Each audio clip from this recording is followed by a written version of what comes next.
Well, we've just had a really successful morning out on our pest control rounds. Now, the main reason for visiting these woods is for the control of invasive grey squirrels, and they are causing a lot of damage here. As most people are well aware, they kill and deform trees by stripping bark, but also they feed on the chicks and eggs of songbirds and also have a really negative impact on really vulnerable native wildlife, including dormice.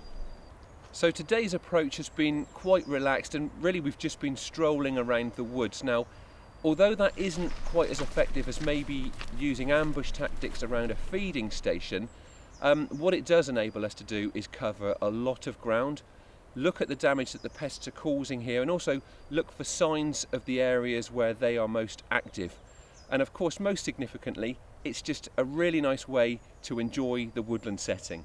Today's outing was particularly enjoyable because I was joined by my son George, and it's always nice to have the next generation tagging along.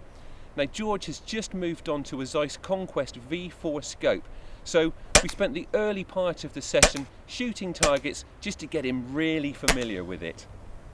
That's it, and again. Brilliant. Now, this may seem like quite a high quality scope for a teenager to be pairing with an airgun, but I've been using the Conquest V4 for about a year now, and I think it's an excellent choice.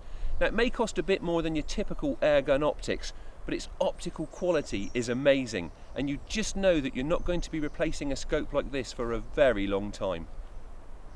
As for the things that I like about this scope, well, firstly, the quality of glass and lens coatings result in 90% light transmission, which is remarkable and excellent for low-level light shooting at dawn and dusk. Now, the Conquest V4 also parallaxes right down to just 10 meters, so it's perfect for airgun use. And it just feels to be really well made. All of the dials turn smoothly, but with just the right amount of torque too.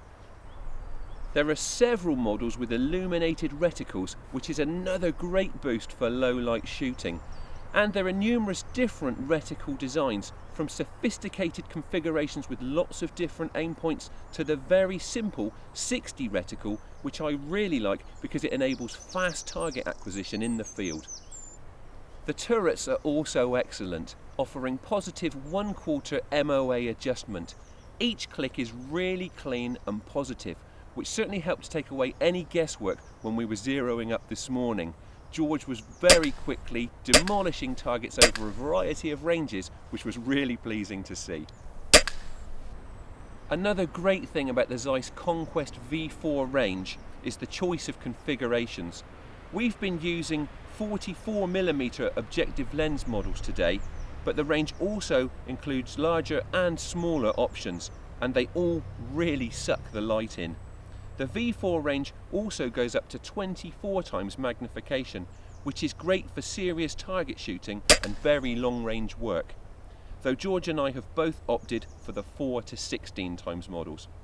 The low end of that gives you a wide field of view and an even brighter sight picture, while 16 times is plenty for the longer range shooting that we do. We seem to use 10 times most of the time, as it's a great all-round setting to just leave it on. And these scopes aren't fragile. They're nitrogen purged and properly waterproofed to stop them from fogging up in the rain, and their shock proofing is more than sufficient to withstand use on the hardest recoiling air rifle.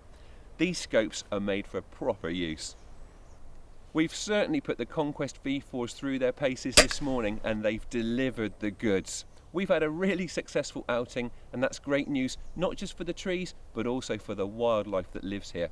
And George has managed to get in on the action too, and that's been really rewarding, not just for him, but also for me.